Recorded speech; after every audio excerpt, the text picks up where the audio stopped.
ఇప్పుడు power of an alphabet చూద్దాం. ఇప్పుడు పవర్ ఆఫ్ అన్ ఆల్ఫాబెట్ అంటే ఇప్పుడు మీకు చెప్పిన ఆల్ఫాబెట్ అని ఎట్లా డినోట్ చేస్తారు, సిగ్మా అంటూ డినోట్ చేస్తారు. దీని లోపల ఏమంటారు 0,1 అంటే ఇది ఒక బైనరీ ఆల్ఫాబెట్, 0,1 బైనరీ నెంబర్స్ కాబట్టి.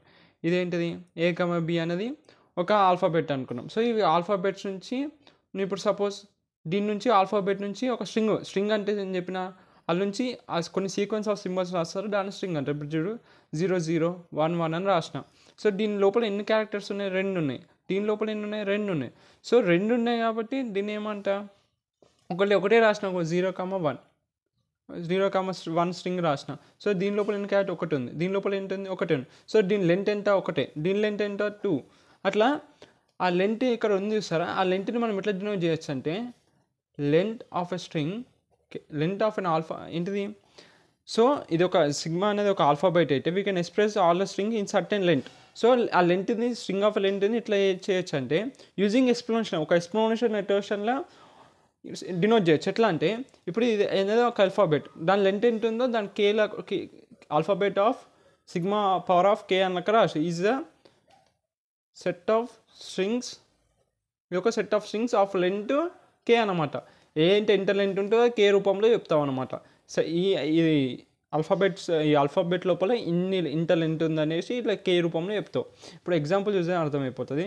ఇప్పుడు ఒక ఆల్ఫాబెట్ 0,1 అని తీసుకున్నాం, ఇది ఒక ఆల్ఫాబెట్. ఈ ఆల్ఫాబెట్ నుంచి నేను స్ట్రింగ్స్ చేస్తున్నాను. ఇప్పుడు సపోజ్ E⁴1 అనుకో, దీని లోపల ఎంత ఉంది లెంత్ ఒకటే, అంటే స్ట్రింగ్స్ ఏం వాడుతుంది, ఒకటే స్ట్రింగ్ ఫామ్ అవుతుంది. ఇప్పుడు ఆల్ఫాబెట్ సిగ్మా స్క్వేర్ ఉంది అంటే దీని లెంత్ ఎంత అంట 2, అంటే ఏమేమి ఫామ్ అవుతుంది అంటే ఏదైనా ఫామ్ కావాలి 2 ఉండాలి లెంత్, 00, 01, 10, 11. సో ఇప్పుడు లెంత్ ఆఫ్ స్ట్రింగ్ ఏమంటే 2 ఉన్నాయి చూడండి ఇట్లా. అట్లా ఇంకోటి ఎగ్జాంపుల్ చెప్తా. సిగ్మా పవర్ 3 అంటే లెంత్ ఎంత ఉంది 3 ఉంది, అంటే 3 క్యారెక్టర్స్ ఉంటాయి, 0001110 01010. సో నువ్వు ఏమైనా ఫామ్ చేసుకో ఈ ఆల్ఫాబెట్స్ నుంచి, కానీ ఎంత ఉంటుంది లెంత్ 3 మాత్రమే ఉండాలి, అట్లా అనమాట. రైట్, అర్థమైంది. ఇప్పుడు ఇవి చూడండి, ఇప్పుడు ఒక 2 సింబల్స్ ఉన్నాకో దాని ఇప్పుడు పవర్ 1 ఉంటే 2 ఆల్ఫాబెట్స్ వచ్చినాయి. అట్లా పవర్ 2 ఉన్నాకో ఎన్ని వచ్చినాయి, పవర్ 2 ఎట్లా వేయాలంటే 2 స్క్వేర్ వేయాలంటే ఇప్పుడు 2 పవర్ ఎంత 1 ఉంది కాబట్టి ఎన్ని వస్తాయి అంటే 2 వస్తాయి. అట్లనే ఇప్పుడు లెంత్ ఎంత ఉంది, లెంత్ 2 ఉన్నాకో 2 పవర్ 2 వేయాలి అంటే 4 వస్తాయి అన్నమాట, 4 స్ట్రింగ్స్ వస్తాయి. అంటే లెంత్ ఒక 3 ఉన్నాకో 2 పవర్ 3 ఎంత అవుతుంది 6 అవుతుంది. సో 6 వస్తాయి. అట్లా అర్థమైందా. లెంత్ ఎంత ఉందో దాన్ని 2 పవర్ అది చేస్తే లెంత్ చేస్తే దాని లోపల మనకి ఎన్ని స్ట్రింగ్స్ వస్తాయో అర్థమైపోతుంది. ఇక్కడ చూడండి 2 పవర్ 1 చేసిన, నాకు 2 వచ్చినాయి, అంటే ఇక్కడ 2 స్ట్రింగ్స్ ఫామ్ అవుతాయి. ఇక్కడ లెంత్ ఎంత 2 ఉంది, 2 పవర్ 2 అంటే 4 అవుతుంది, అంటే ఇక్కడ నాకు 4 స్ట్రింగ్స్ ఫామ్ అయినాయి. 2 పవర్ ఇప్పుడు 3 ఉంది కాబట్టి 2 పవర్ 3 అంటే 8. సో ఇక్కడ నాకు 8 స్ట్రింగ్స్ ఫామ్ అవుతాయి length of 3 ఉంటే. So the set of strings over an alphabet sigma is usually denoted by, so నాకు ఇట్లా డినోట్ చేయొచ్చు ఇక. అట్లా E⁴1 అంటే ఇట్లా రాసిన, అట్లా E⁴2 E⁴3 అట్లా చాలా ఉన్నాం ఇంకో E⁴ ఇట్లా స్టార్ లెక్క డినోట్ చేయొచ్చు. దీన్నే క్లీన్ క్లోజర్ అంటారు. ఓకేనా. క్లీన్ క్లోజర్లో ఇప్పుడు పవర్ ఆఫ్ ఆల్ఫాబెట్స్లో 2 ఉంటాయి, ఒకటి క్లీన్ క్లోజర్ ఒకటి క్లీన్ ప్లేస్. ఇప్పుడు 2 డిఫరెన్స్ చెప్తా. క్లీన్ క్లోజర్లో ఎంటీ స్ట్రింగ్ అని చెప్పారు, దీన్ని ఎంటీ అంటారు. దీన్ని ఇప్పటి నుంచి నేను ఏమనిపిస్తాను అంటే ఎప్సిలాన్ అంటా. క్లీన్ క్లోజర్లో ఎప్సిలాన్ ఉంటుంది అంటే ఎంటీ స్ట్రింగ్ ఉంటుంది, క్లీన్ ప్లేస్లో ఎప్సిలాన్ ఉండదు అంటే ఎంటీ స్ట్రింగ్ ఉండదు అనమాట. ఇప్పుడు ఎగ్జాంపుల్ చూస్తే మీకు అర్థమైపోతుంది.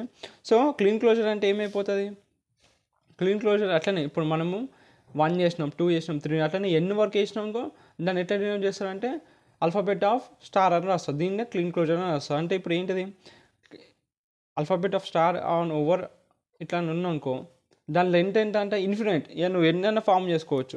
అంటే ఇప్పుడు దీనికి ఎట్లా రాయొచ్చు, ఈ ఆల్ఫాబెట్కి స్ట్రింగ్స్ ఏం రాయొచ్చు, ఏమన్నా క్లీన్ క్లోజర్ అని చెప్పిన. క్లీన్ క్లోజర్లో ఏముంటుంది, ఫస్ట్ ఎంటీ స్ట్రింగ్ వస్తారంట, అంటే ఏమి లేకపోవడం. ఫస్ట్ ఎంటీ స్ట్రింగ్ వచ్చి తర్వాత ఫస్ట్ 1 లెంత్ ఆఫ్ 1 అయిపోయింది, ఇప్పుడు లెంత్ ఆఫ్ 2 అవుతుంది 00011011. తర్వాత ఇప్పుడు లెంత్ ఆఫ్ 3 అట్లనే పోతూ ఉంటుంది. సో క్లీన్ క్లోజర్ అంటే ఎంటీ స్ట్రింగ్తో పాటు అట్లా లెంత్ అనేది ఫామ్ అవుతూ ఉంటుంది. సో క్లీన్ క్లోజర్ ఎట్లా రాయొచ్చు, నేను ఇప్పుడు దాన్ని ఎట్లా రాయొచ్చు అంటే లెంత్ ఆఫ్ 0 అంటే ఏం లేకపోవడం empty union, length of 1 alphabet of length of 1 ఇది union, alphabet of length of 2 union, alphabet length of 3 అట్లా అనమాట. సో అట్లని చేయొచ్చు with epsilon symbol, empty symbol కూడా ఉంటుంది. ఇది క్లీన్ క్లోజర్ ఇట్లా వచ్చినమాట. ఆ లెంత్ అన్నిటిని యూనియన్ చేస్తున్నా. క్లీన్ క్లోజర్ అంటే ఇన్ఫినిట్, అది విత్ ఎంత ఎప్సిలా ఎంటీ టోన్ ఉంటుంది క్లీన్ క్లోజర్ అంటే. The set of strings over an alphabet ఈ సిగ్మా ఎక్స్క్లూజివ్లీ ఈ అంటే epsilon is usually denoted by clean plus. ఒకవేళ ఇది తీసేసినాం అనుకో, ఇప్పుడు ఎంటీ స్ట్రింగ్ అనేది ఇల్లు తీసేసినాక ఏమైపోతుంది అంటే క్లీన్ ప్లస్ అయిపోతుంది. క్లీన్ ప్లస్లో ఏముంటుంది, ఇలా ఎంటీ స్ట్రింగ్ ఉండదు. అర్థమైందా? 0,1 నుంచి ఏమేమి వచ్చినాయి, 0 వచ్చింది, 1 వచ్చింది, 0 0 0 1 1 0 అట్లా వెళ్ళిపోతూ ఉంటుంది.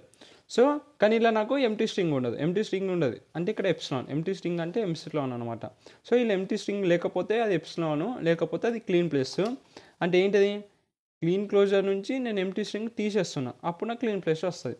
దాన్ని ఎట్లా రాయొచ్చు, ఇక్కడ నేను ఎంటీ రాయాలి, ఈ పవర్ 0 అని రాయాలి చూడు, ఈ పాయింట్ సిగ్మా పవర్ 0 రాయాలి, sigma power 1 union sigma power 2 union sigma power 3 అట్లా వెళ్ళిపోతుంది వితౌట్ ఎప్సిలాన్ సింబల్. అక్కడ విత్ ఎప్సిలాన్ సింబల్ ఉన్న అది క్లీన్ క్లోజర్ అవుతుంది, ఎప్సిలాన్ సింబల్ లేకపోతే క్లీన్ ప్లస్ అవుతుంది, అదే డిఫరెన్స్. ఓకే.